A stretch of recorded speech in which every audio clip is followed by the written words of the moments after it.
Morning everyone. Now our next topic of elasticity is uniqueness of dynamical boundary value problem of inelasticity. हमने last topic जो किया था उसमें uniqueness की थी बाउंड्री वैल्यू प्रॉब्लम की, but in case of equilibrium that is in case of rest की थी. Dynamical means in case of motion we will find out the uniqueness. इसके लिए यूनिकनेस फाइंड आउट करने के लिए आप दो पॉसिबल सॉल्यूशंस लेते हो, तो मैंने दो पॉसिबल सॉल्यूशंस लिए हैं, TOIJ1 TOIJ2 of stress tensor, and displacement के लिए UI1 एंड UJ2 लिया है.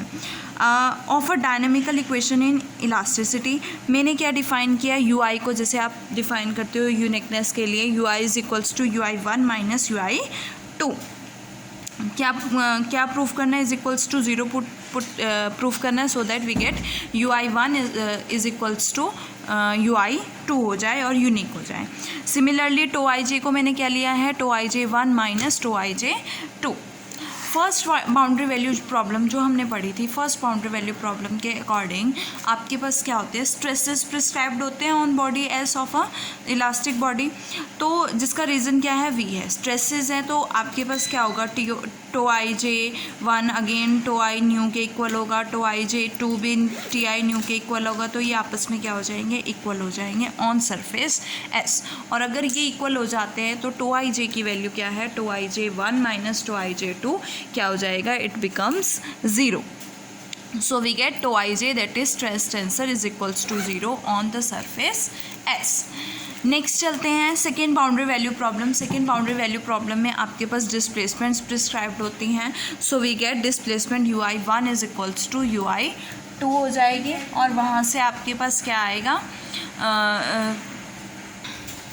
सो if UI1 is equals to UI2 then इनके पार्शियल डेरिवेटिव्स भी क्या होंगे, इक्वल होंगे. So we get partial derivative of UI1 is with respect to T is equals to partial derivative of UI2 is equals to with respect to T. अब curl UI upon curl T को ऐसे ही curl UI upon curl T किसके equal होगा, curl UI1 upon curl T minus UI2 का partial derivative with respect to T. ये दोनों equal हैं तो ये वैल्यू क्या हो जाएगी, ज़ीरो. और इसको कैसे रिप्रेजेंट करते हो, UI डॉट से. अब फ्रॉम इक्वेशन अगर मैं वो 4.17 की बात करूँ तो वहाँ से आपके पास DE/dt की वैल्यू क्या है, volume integral FI UI dot DV and volume surface integral TI new UI dot DS. इसके अकॉर्डिंग सरफेस पे या तो UI, अब देखो TOIJ हमारे पास ज़ीरो आ गया, UI डॉट ज़ीरो आ गया, either this is equals to 0, TI new is equals to 0 और UI dot is equals to 0. It means कि ये ज़ीरो होगा या ये ज़ीरो होगा. फर्स्ट केस में आपके पास ये ज़ीरो है, सेकंड केस में आपके पास UI डॉट ज़ीरो है, तो ये टर्म क्या हो जाएगी, ज़ीरो हो जाएगी और for ever.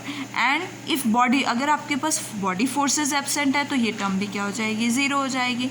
It means both the terms, sum of both the terms must be equals to zero, and इनका सम किसके इक्वल है, DE/dt के. तो DE/dt क्या हो जाएगा, ज़ीरो हो जाएगा. और अगर ये ज़ीरो हो जाता है तो इट मीन्स E क्या होगा, कांस्टेंट होगा for all T greater than equals to T0, जहाँ पे T0 क्या है, हमारा इनिशियल टाइम है. अब E की वैल्यू क्या है, K प्लस U होती है ना, where K is kinetic energy and U is strain energy. तो dK/dt प्लस DU/dt भी ज़ीरो हो जाएगा. It means K plus U क्या हो जाएगा, कांस्टेंट हो जाएगा. Means sum of kinetic energy and strain energy must be constant. अब सेम रहेगा. इनिशियल टाइम ले लेते हैं. इनिशियल टाइम क्या है, T is equal to T0. Initial time में आपके पास UI क्या हो जाएगा, ज़ीरो रहेगा. अगर UI ज़ीरो है तो उसका पार्शियल डेरिवेटिव भी ज़ीरो, और उसका derivative with respect to T zero है. इट मीन्स वेलोसिटी क्या हो गई, ज़ीरो हो गई. और अगर वेलोसिटी ज़ीरो तो kinetic energy is equal to half mv², where v is velocity. तो आपके पास काइनेटिक एनर्जी भी क्या हो जाएगी, ज़ीरो हो जाएगी. अब बात करते हैं T is equal to T0 पे. यहाँ पे कोई डिफॉर्मेशन नहीं है, देयर इज़ नो डिफॉर्मेशन, तो U क्या हो जाएगा, अगर कोई डिफॉर्मेशन नहीं है तो स्ट्रेन एनर्जी क्या हो जाएगी, zero. Strain energy zero, kinetic energy zero, दोनों का सम भी क्या हो गया, ज़ीरो. और दोनों का सम किसके इक्वल है, कांस्टेंट के इक्वल है. अभी हमने प्रूफ किया ना, K plus U is equals to some constant, तो कांस्टेंट किसके इक्वल हो गया, 0 के इक्वल हो गया. It means K plus U is equal to 0 for T greater than equals to T not. K और यू दोनों ही पॉजिटिव हैं. इट मीन्स वो एक दूसरे से कैंसिल आउट नहीं हो सकते हैं. तो के भी 0 होगा, K must be equals to 0 and U is also must be equals to 0. तो K is equal to U is equal to क्या हो जाएगा, 0 हो जाएगा. बट अगर मैं कहूँ कि के 0 है, के 0 means kinetic energy 0, kinetic energy 0 means no velocity. No velocity means curl u i upon curl t is equal to 0 होगा for all t greater than equals to T not के लिए. और अगर ये 0 है तो यू आई की वैल्यू क्या आएगी, दैट इज सम कांस्टेंट. अब बात करते हैं स्ट्रेन टेंसर की. तो स्ट्रेन टेंसर आपके पास क्या होता है, ई आई जे, जिसकी वैल्यू जो किस पे डिपेंड होता है, डिस्प्लेसमेंट पे डिपेंड होता है. जिसकी वैल्यू क्या है, you I comma J plus you J comma I divided by 2.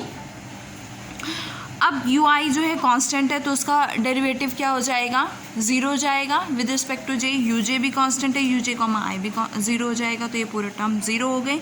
और e i j 0 means there is no deformation. No deformation. E i j 0 है तो ई आई जे को हम टो आई जे की टर्म्स में लिख सकते हैं. तो टो आई जे भी क्या हो जाएगा, 0 हो जाएगा. ई आई जे 0 है, tau i j 0, tau i j 0 means tau i j 1 is equal to tau i j 2. और अगर ये दोनों इक्वल स्ट्रेसेस इक्वल हो गए तो स्ट्रेस क्या होगा, यूनिक होगा. It means uniqueness of stress is proved. अब बात करते हैं कि देयर इज नो डिफॉर्मेशन. अगर कोई डिफॉर्मेशन ही नहीं है, कोई चेंज ही नहीं है, तो it means only rigid body motion होगा. और in rigid body motion velocity क्या होगी, 0 होगी. तो अगर वेलोसिटी 0 है तो डिस्प्लेसमेंट क्या होगा, टाइम के रिस्पेक्ट में कांस्टेंट होगा, तभी वेलोसिटी 0 हुई है. तो एट ऑल टाइम डिस्प्लेसमेंट जो है सेम रहेगी. But at t is equal to T not, u i क्या आया है आपके पास, 0 आया है. तो for all t u i 0 है t is equal to T not के लिए भी और t greater than equals to T not के लिए भी. इट मीन्स यूनिकनेस ऑफ, मतलब डिस्प्लेसमेंट कंपोनेंट क्या होगा, यूनिक होगा. That is we have prove that uniqueness of displacement component. Next जो आपका प्रिंसिपल है सेंट वेनांट्स प्रिंसिपल. देखो ये प्रिंसिपल क्या कहता है कि अगर आपने it states that if some distribution of forces acting on a portion of a surface of body, कि अगर आपने कोई डिस्ट्रीब्यूशन ऑफ फोर्सेस जो एक बॉडी के सरफेस पे एक्ट कर रही है उसको आपने ऐसे डिस्ट्रीब्यूशन ऑफ फोर्सेस से रिप्लेस कर दिया जो सेम बॉडी पे सेम पोर्शन पे एक्ट कर रही है, then the effect of two different distribution on the parts of the body sufficiently far remove from the region of application of forces are essentially same. कि उन दोनों का जो इफ़ेक्ट होगा वो सेम होगा on the parts of the body. वो कब सेम होगा, अगर दोनों डिस्ट्रीब्यूशंस क्या होंगी, स्टैटिकली इक्वलेंट होंगी. सो हमने जो डिस्ट्रीब्यूशन ऑफ फोर्सेस लिया है, जो एक सरफेस ऑफ बॉडी के कुछ पोर्शन पे जो है, मतलब एक पोर्शन पे एक्ट कर रहे हैं, हम उसको एक डिफरेंट डिस्ट्रीब्यूशन ऑफ फोर्सेस से रिप्लेस कर सकते हैं और उन दोनों का इफेक्ट जो होगा वो सेम होगा. कब, अगर दोनों distribution of forces statically equivalent है. स्टैटिकली इक्वलेंट मीन्स उनका अगर रिजल्टेंट फोर्स और रिजल्टेंट मोमेंट क्या होगा, सेम होगा. And as you know that system of forces can be reduce to a resultant force and a couple of moment में हम उसे रिड्यूस कर सकते हैं. सो वी गेट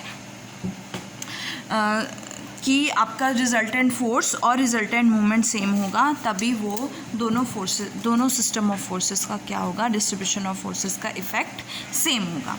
देखो जो सेंट वेनांट्स प्रिंसिपल है वो उन बॉडीज़ के लिए एप्लीकेबल है जिनके बहुत ज़्यादा वेरी वेरी लार्ज डायमेंशन होती हैं. और ये एक तरह से क्या कहना चाहता है कि अगर system of forces is set on a some portion of body having large dimension, the deformation caused by these forces on the portion of body which is at a sufficiently large distance from the point of application of forces will be same as, so large distance from the point of application of forces will be same as the, कि जो आपकी deformation होगी caused by the forces जो कि large dimension पे वो system of forces जो set हैं कुछ portion some portion of body पे जिनके डायमेंशन वेरी लार्ज हैं और उनके डिफॉर्मेशन जो caused by these forces on the portion of body जो कि सफिशेंटली लार्ज डिस्टेंस पे हैं from the point of application of forces, उनका जो इफेक्ट होगा, उनकी जो डिफॉर्मेशन होगी वो सेम होगी जो कि डिफॉर्मेशन कोज्ड की जाएगी by the system of forces जिसे हमें एक अनदर सिस्टम ऑफ फोर्सेस से रिप्लेस किया है, और वो सिस्टम ऑफ फोर्सेस दोनों क्या हैं, स्टैटिकली इक्वलेंट हैं। तो हम कह सकते हैं कि जो डिफॉर्मेशन जो चेंज आएगा वो क्या होगा, सेम होगा इन बोथ द केसेस।